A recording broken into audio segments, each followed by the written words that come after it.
आदि शक्ति, जगत जननी, जगदम्बा, भगवती, माता रानी और न जाने कितने नामों से माँ दुर्गा को पुकारा जाता है।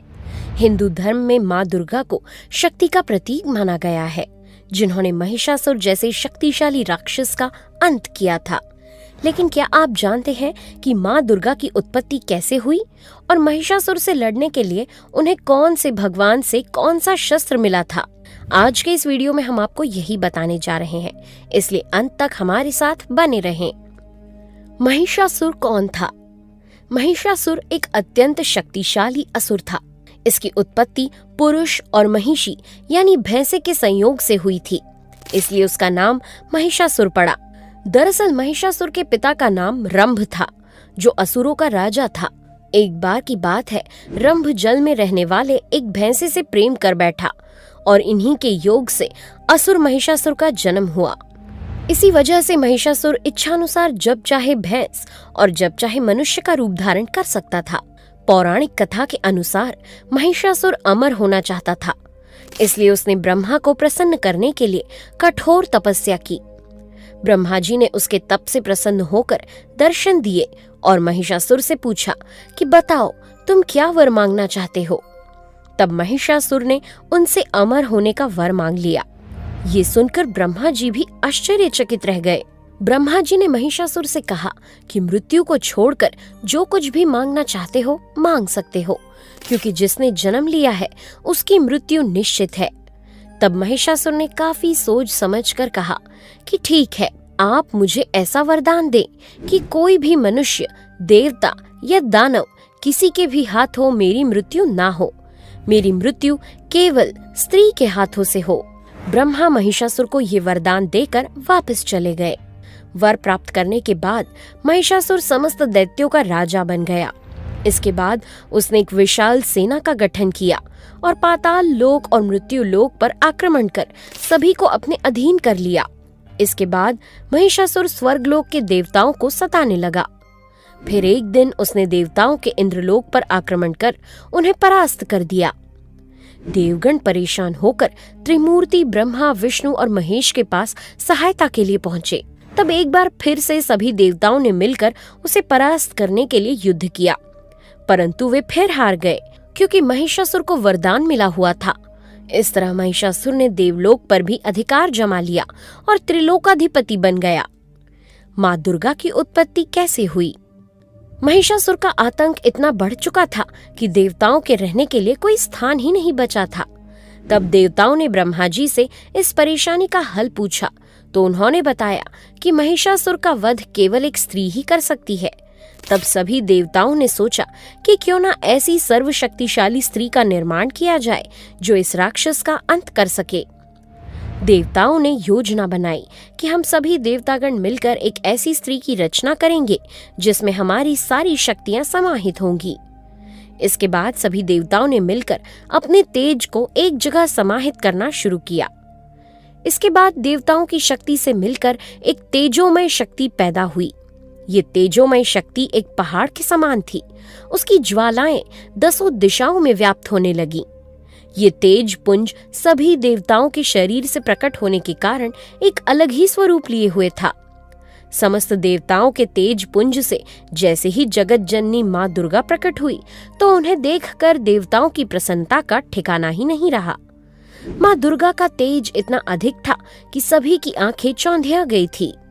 बताते हैं कि देवगणों की शक्ति से देवी की उत्पत्ति हुई, लेकिन देवी के शरीर के अंगों का निर्माण प्रत्येक देव की शक्ति के अंश से हुआ था। जैसे भगवान शिव के तेज से माता का मुख बना, श्री हरि विष्णु के तेज से भुजाएं बनी, ब्रह्मा जी के तेज से माता के दोनों चरण बने, वहीं यमराज के तेज से मस्तक और केश का निर्माण हुआ, चंद्रमा के तेज से सीना और इंद्र के तेज से कमर बनी, वरुण के तेज से जांघें, पृथ्वी के तेज से नितंब, सूर्य के तेज से दोनों पैरों की अंगुलियां, प्रजापति के तेज से सारे दांत, अग्नि के तेज से दोनों नेत्र, संध्या के तेज से भौहें, वायु के तेज से कान और अन्य देवताओं के तेज से देवी के भिन्न भिन्न अंगों का निर्माण हुआ। माँ की लाल साड़ी तारों के देवताओं की शक्ति से बनी थी, तो वहीं विश्वकर्मा ने माँ के लिए आभूषणों को तैयार किया। किस देवता ने अपना कौन सा शस्त्र दिया? देवी का जन्म तो हो गया, लेकिन असुरों के अंत के लिए अभी भी अपार शक्ति की जरूरत थी। तब भगवान शिव ने माँ दुर्गा को अपना त्रिशूल दिया, भगवान विष्णु ने अपना सुदर्शन चक्र, हनुमान जी ने गदा और श्री राम जी ने धनुष दिया। अग्निदेव ने शक्ति व बाणों से भरा तरकश दिया। वरुण ने दिव्य शंख दिया। प्रजापति ने स्फटिक मणियों की माला, लक्ष्मी जी ने कमल का फूल, इंद्र ने वज्र, शेषनाग ने मणियों से सुशोभित नाग, वरुण देव ने पाश व तीर, ब्रह्मा जी ने चारों वेद और हिमालय पर्वत ने माता को उनका वाहन यानी सिंह दिया। इन सभी शस्त्रों को देवी दुर्गा ने अपनी 18 भुजाओं में धारण किया। इस तरह सभी देवताओं की असीम शक्ति और शस्त्र पाने के बाद माँ का एक विराट रूप बनकर प्रकट हुआ। उनके जैसा कोई दूसरा शक्तिशाली नहीं था। उनमें अपार शक्ति थी। उन शक्तियों का कोई अंत नहीं था, इसलिए वे आदि शक्ति कहलाती हैं। इसके बाद देवताओं के कहने पर माँ दुर्गा महिषासुर का वध करने के लिए निकल पड़ी। माँ दुर्गा ने महिषासुर का वध कैसे किया? जब महिषासुर को सूचना मिली कि उसे एक स्त्री ने युद्ध के लिए ललकारा है, तो वो जोर जोर से हंसने लगा। महिषासुर को जरा भी आभास नहीं था कि ये कोई आम स्त्री नहीं, बल्कि माँ दुर्गा है। पहले महिषासुर ने लड़ने के लिए कुछ सैनिकों को भेजा। जैसे ही वो लड़ने के लिए आगे बढ़े, तो माँ के शेर की तेज गर्जना से असुरों में हड़कंप मच गया।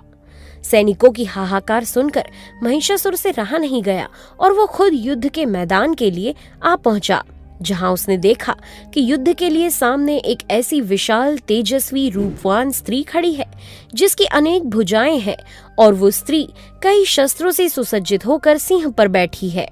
अपने सामने एक स्त्री को विनाशक रूप में देखकर महिषासुर आश्चर्यचकित रह गया। एक तरफ महिषासुर के साथ असुरों की पूरी सेना थी, जिनमें करोड़ों की संख्या में असुर थे, तो दूसरी ओर माँ दुर्गा अकेली खड़ी थी।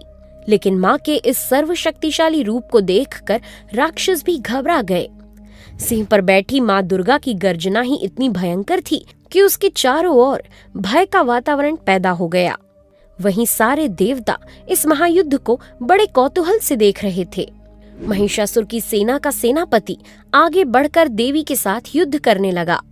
उदग्र नामक महादैत्य भी 60,000 राक्षसों को लेकर इस युद्ध में कूद पड़ा। महानु नामक दैत्य 1 करोड़ सैनिकों के साथ, अशिलोमा दैत्य 5 करोड़ और वास्कल नामक राक्षस 60 लाख सैनिकों के साथ युद्ध में आया। लेकिन अकेली माँ दुर्गा इन सभी पर भारी पड़ती नजर आ रही थी। दानवों के सभी अचूक अस्त्र शस्त्र देवी के सामने बौने साबित हो रहे थे, लेकिन देवी भगवती अपने शस्त्रों से राक्षसों की सेना का लगातार संहार करती जा रही थी। ये युद्ध 9 दिनों तक चला और माँ दुर्गा बिना थके लगातार असुरों का नाश करती रही। महिषासुर को अपने अंत समय में माता दुर्गा की शक्ति का एहसास हो गया था। तब उसने देवी से प्रार्थना की, हे माता, आपके हाथों मेरा वध हो और मुझे मुक्ति मिले। मैं आपका शरणागत हूँ, मेरा उद्धार करें। धीरे धीरे करके महिषासुर के सभी मित्र, सिपाही, मंत्रीगण, सेनापति इत्यादि मारे गए। अंतिम दिन यानी 10वें दिन महिषासुर का माँ दुर्गा से युद्ध हुआ। महिषासुर बार बार अपना आकार बदलकर बच जाता था। तब माँ दुर्गा ने भगवान शिव से मिले त्रिशूल से उसका वध कर डाला। इस तरह माँ दुर्गा के प्रचंड रूप ने महिषासुर समेत उसकी पूरी राक्षस सेना का अंत करके फिर से धर्म की स्थापना की।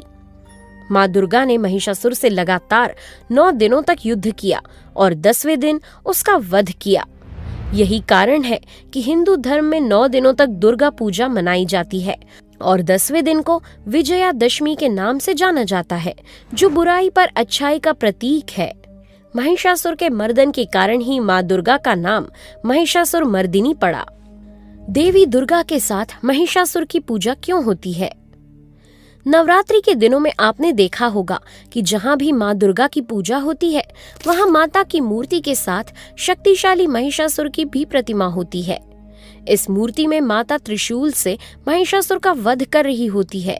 कई तस्वीरों में भी माता के साथ महिषासुर को दर्शाया जाता है। लेकिन क्या आपने कभी सोचा है कि माता के साथ महिषासुर क्यों होता है? दरअसल इसके पीछे माता का करुणामय हृदय है, जो शत्रुओं पर भी दया का भाव रखता है। बताते हैं कि जब महिषासुर का मां शक्ति के साथ युद्ध चल रहा था, तो उस बीच मां की शक्ति को देखकर महिषासुर को आभास हो गया कि ये जरूर कोई दैवीय शक्ति का रूप है। तब महिषासुर ने मां दुर्गा के हाथों अपना वध कर मोक्ष प्राप्त करने की प्रार्थना की थी। शरण में आए हुए असुर पर माता ने करुणा दृष्टि दिखाई और वरदान दिया कि मेरे हाथों से मृत्यु को पाकर तुम्हें मेरा सायुज्य प्राप्त हो जाएगा और मेरे साथ तुम्हारी भी पूजा होगी। देवी भागवत पुराण में माता के इसी वरदान को कारण बताया गया है कि माता के साथ महिषासुर का वध करते हुए माता की मूर्ति बनाकर देवी की 9 दिनों तक पूजा करनी चाहिए। इससे भक्तों को भोग और मोक्ष की प्राप्ति होती है। उम्मीद करते हैं आपको ये जानकारी पसंद आई होगी। Thanks for watching.